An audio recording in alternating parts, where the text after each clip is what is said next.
तो चलिए आज हम पढ़ते हैं हीमोरेज। तो सबसे पहले हीमोरेज में हम ये देख लेते हैं कि उसका सोर्स क्या है।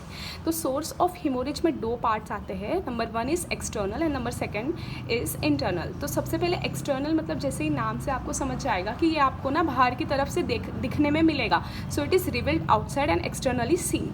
और जो सेकेंड नंबर का है इंटरनल, तो ये नॉट सीन फ्रॉम आउटसाइड, लेकिन आपको ऐसे ब्रूजेस या इनकी इससे इंडिकेशन मिल जाएगा कि हाँ अंदर इस एरिया में ब्लीडिंग हो रही है। अब नंबर 2 देख लेते हैं हीमोरेज में भी।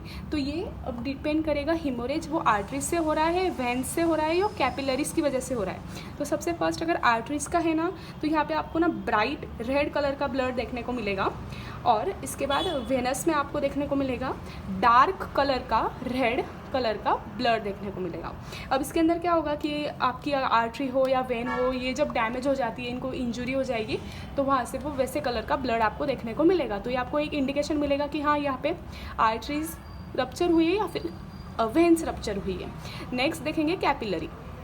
अब कैपिलरी के अंदर जैसे नॉर्मली ब्लड अगर आर्टरीज का देखें तो वो बहुत ही ज़्यादा स्पीड से फ्लो होगा, और वेन्स का देखें तो वो थोड़ा उससे कम रहेगा, लेकिन कैपिलरीज के अंदर वो ऊजेस आउट होगा rather than it flows. Next depend upon, अभी अपन देखेंगे कि टाइम के ऊपर उसका अपीयरेंस कैसे होता है। सो सबसे पहले देख लेंगे प्राइमरी में क्या है कि जैसे आपको इंजरी या ऑपरेशन होता है उसके तुरंत बाद अगर आपको ब्लीडिंग देखने को मिली तो वो है प्राइमरी। सेकेंड वन जो है वो आपको कब देखने को मिलता है, 24 आवर्स के बाद, इंजरी या ऑपरेशन के बाद। अगर 24 आवर्स के बाद आपको अगर ब्लीडिंग देखने मिल रही है तो वो है सेकेंड नंबर का रिएक्शनरी। थर्ड है सेकेंडरी। अब सेकेंडरी आपको कब देखने को मिलेगा, यूजुअली टॉकर्स बिटवीन और आफ्टर 7 to 14 डेज। तो 7 से 14 डेज़ के बीच में आपको ये इंजरी के बाद या ऑपरेशन के बाद देखने को मिलेगा। अब इसका क्या है कि ये इन्फेक्शन की वजह से ना वो जो एरिया है वहाँ पे स्लॉजिंग हो जाएगी, और ये इसको बोलेंगे secondary haemorrhage.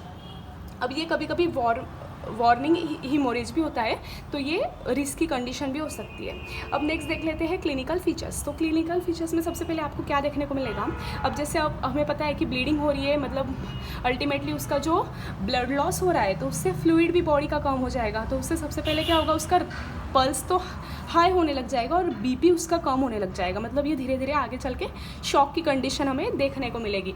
Next deep signing respiration, तो उसको बहुत ही ज़्यादा एकदम ब्रीथ हंगर हो जाएगी, एयर हंगर हो जाएगी, वो पैलर उसका बढ़ जाएगा, रेस्टलेसनेस आपको बढ़ते हुए दिखेगा।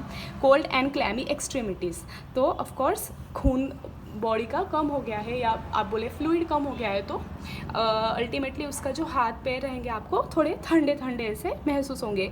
इन एडवांस स्टेजेस लेवल आपको क्या देखने को मिलेगा, कोलैप्स एंड डेथ। अब इसकी ट्रीटमेंट कैसे करेंगे, तो सबसे पहले हमें 2 चीज़ें करनी है। एक तो पहले ब्लीडिंग जो है या ब्लड फ्लो जो है उसको रोकना है, तो सबसे पहले उसे रेस्ट पे लाएंगे उस पेशेंट को। उसके बाद प्रेशर एंड पैकिंग, वो एरिया को पूरा पैक कर देंगे जिससे ब्लीडिंग आगे ना हो।